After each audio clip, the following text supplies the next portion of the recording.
Hello, welcome to my channel. Today I'm going to replace the chainring on my NX crankset. This chainring is steel and I want to replace it with this nice aluminum wolf tooth chainring. Put a link in the description.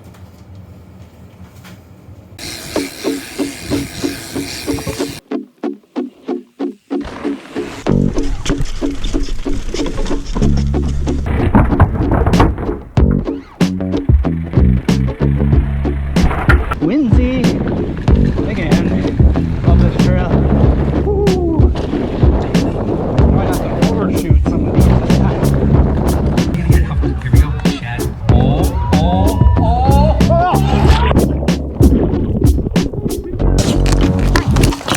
Oh yes. Can't believe I just did that. Okay, so first things first is I have to use an 8mm Allen key to loosen this crank, going counterclockwise to loosen, clockwise to tighten. This is the dub setup, and so what it means is there's this little ring that's locked onto the crank arm, but the part that actually rotates and pulls the crank arm off is inside there. So you don't want to try to remove this outer ring. You want to get to that inner part and then remove it. From experience, I've already broken this loose because it was really tight from the factory. So I broke it loose so I can do the video and not have to go through that whole breaking loose process. But if you haven't taken yours apart ever before, expect it to be tight. I actually used the big crescent wrench or adjustable wrench, whatever you want to call it, put it on there and then broke it loose that way. Took a lot of effort. I actually had to take the bike out of the bike stand, put it on the floor so I had more support. So now that it's broken loose, we can continue to loosen it now. It'll start to get to a point where it catches this outer plate, and then it just naturally pulls the crank arm right off the spindle. Super slick. I don't need to remove the pedal or anything. Super cool. So I'm just gonna pull the crank off. Chain, I can just kind of pull that off. I did put it in the small ring because it's just easier to work with. So there we go. It's off. So now I have 3 bolts to loosen. Might as well clean some of the cayuna off of here. It's all over the place. I don't know how well you can see in the dirt, but you can see the dirt's kind of red.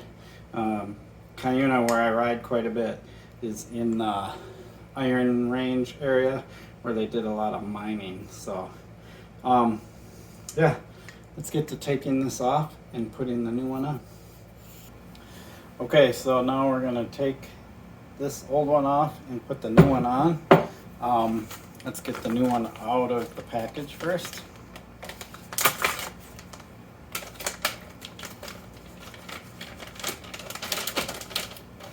There's a staple in the way. Here we go. Okay, so that thing's pretty. Yes. So I like wolf tooth components. They are located here in Minnesota. They are US made.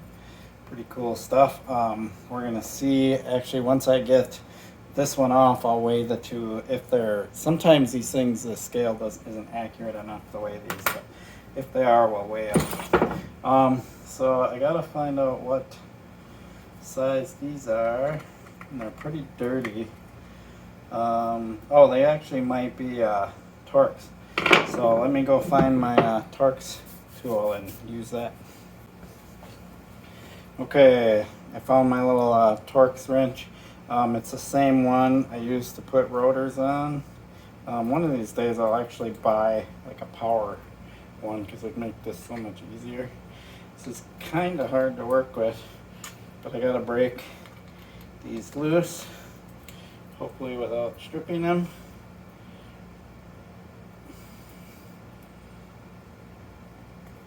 Ooh, that one's kind of,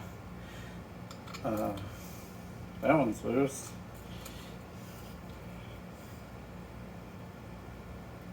that one just came loose. So let me clean out this third one and make sure I get it out of there without stripping it, because I don't have extras. So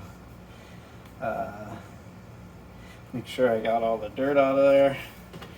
Got a little deal here, because sometimes if you get dirt in there, you can't get the tool in all the way where you need to. Okay, it's hard to hold. Yeah.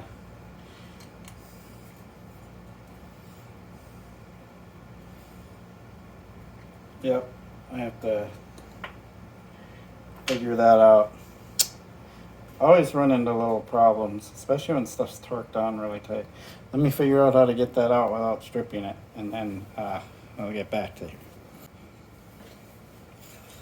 Okay, I figured it out. I actually grabbed my Crank Brothers tool. It's just a lot more that I can hold on to and grip instead of holding this little tiny thing. Plus, I don't think this metal is very good, because what was kind of stripping out is the tool. So these little wrenches that come with your rotors are not that great, but this one is obviously nice stainless steel, heat treated, and took it off without a problem. So we'll just use that instead.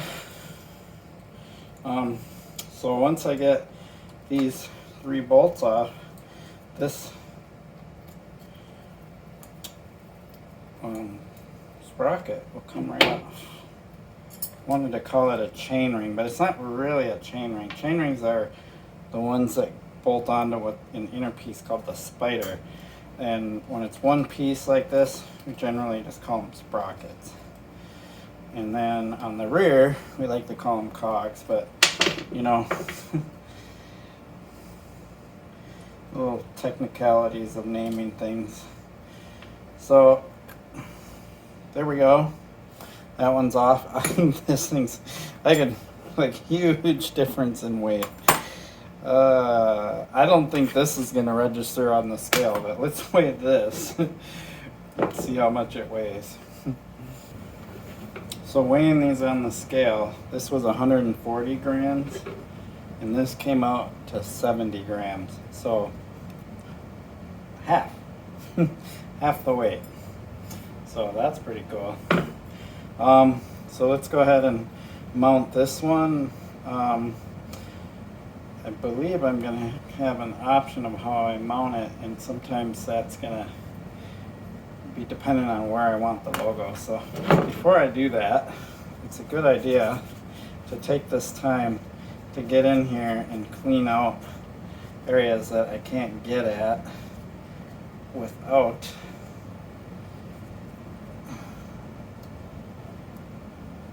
I meant to say with parts on there. Kind of greasy and dirty in there, but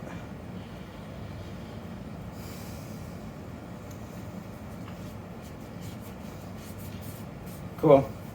So I'm not one to be super picky about my stuff being extremely clean, because I know I'm just going to go out and get it dirty again. I think I'm going to have the little directional arrow at the bottom, but just for, oh no, there is only one way to put it on. Okay, cool. There's only one way to do it. And I had it the way that it was supposed to go on. These still have a little bit of Loctite on them, so I'm just going to put them back in the way they are.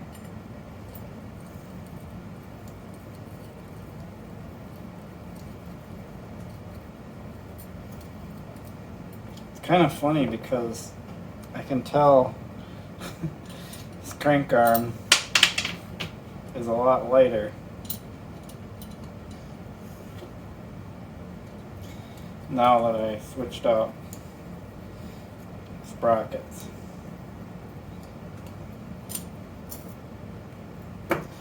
So this is the SRAM system. I forget what it's called.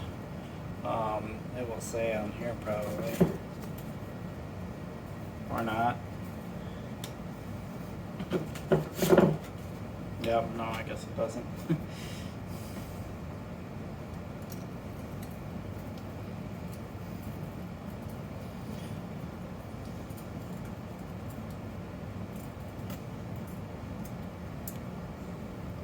Okay, so I'm going to crank this down tight.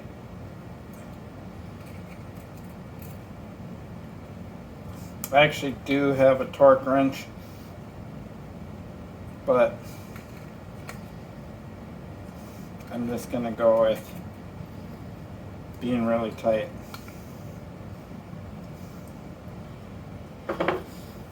So there you go. New chainring. Went from this steel thing to this nice lightweight aluminum thing. One thing to know about aluminum is it is lighter weight, but it does wear faster. But the larger the ring, the less wear. It's generally because the torque on a larger ring, and this goes the same with cassettes on the rear, you have the chain on more teeth, so the torque is going to be applied through a bigger part of the ring. So you're not going to wear out the chain ring as much as you'll wear out, like, let's just say you had on your cassette, you had a small aluminum ring. And that's why when you get on a cassette, a lot of times those smaller rings, they're made out of steel. It's because if they were made out of aluminum, they'd wear out really fast.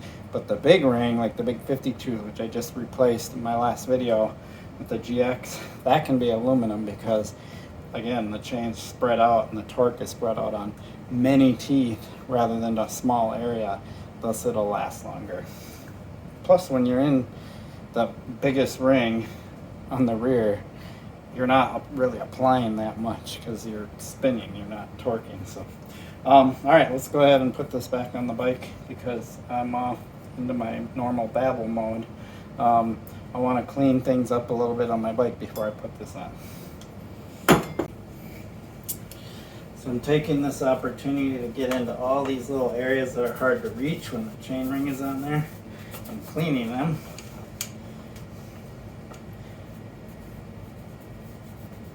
So anytime you have stuff taken apart, it's a good idea to clean it.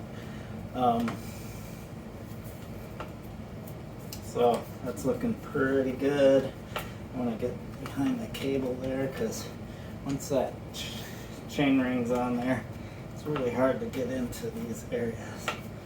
And again, like I said, I don't really care that much. I just do this for the sake of doing it. There are a few bikes that I do like to keep pretty. My mountain bike that I'm riding in the dirt and muck all the time, it's not one of them.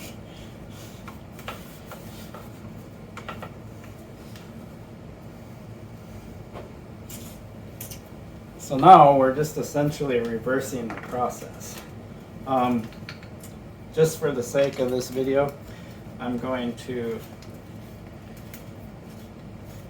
put this on with the current chain, but I actually do have a new chain to put on here.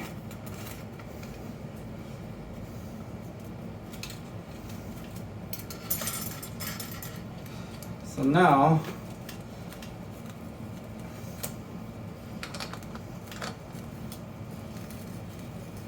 just crank that on there. One thing to check when you're doing this is make sure that you have the arms completely opposite of each other.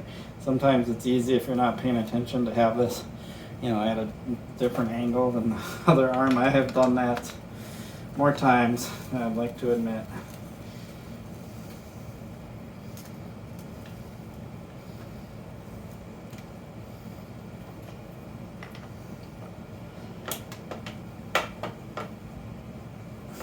So there we are. And because this was super torqued on there to start with, I'm going to take my big cheater wrench and super torque it back on there.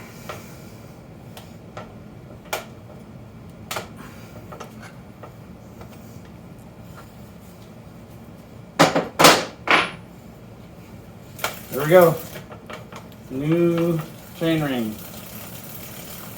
Now, all I have to do is replace the chain because I have a brand new GX chain and I'm ready to go. Cool. So this bike's gradually getting updated. When I bought this bike, I bought the entry level one, which isn't very entry level. I mean, it came with NX components, which are extremely durable. They're just not the lightest thing in the world. So I'm gradually upgrading it to GX. I've upgraded the handlebars and other parts of it too. But that's kind of how I like to do things sometimes, is as long as I know I'm getting a good frame, good suspension components, wheels, things like that, I don't mind upgrading things like the component systems, shifters, things like that, cranksets, stuff like that, because then I don't have to spend this huge amount of money up front. I can just gradually spread out spending my money over time. Cool. Oh yeah, and I have a titanium railed seat on here. So I'm shaving a little bits of weight on this bike. This bike's never going to be light, but it will be lighter than when I bought it. So since I actually am pretty close to where I'm going to leave it for this upcoming 2021 season, let me weigh it on the scale and let you know how much it weighs. Okay, I have it on the scale now. Let's see how much it weighs. 34.5. So as you can see, it's not the lightest bike in the world, but I've probably shaved a good pound and a half, maybe almost 2 pounds off of it. It is what it is. But it's 160 millimeter and almost 150 in the rear. So I mean, a pretty big bike, aluminum frame, so not bad.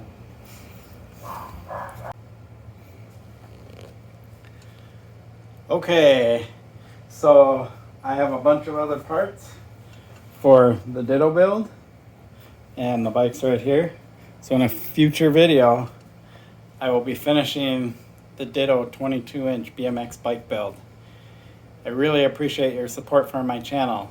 Please like and subscribe. Thanks for watching.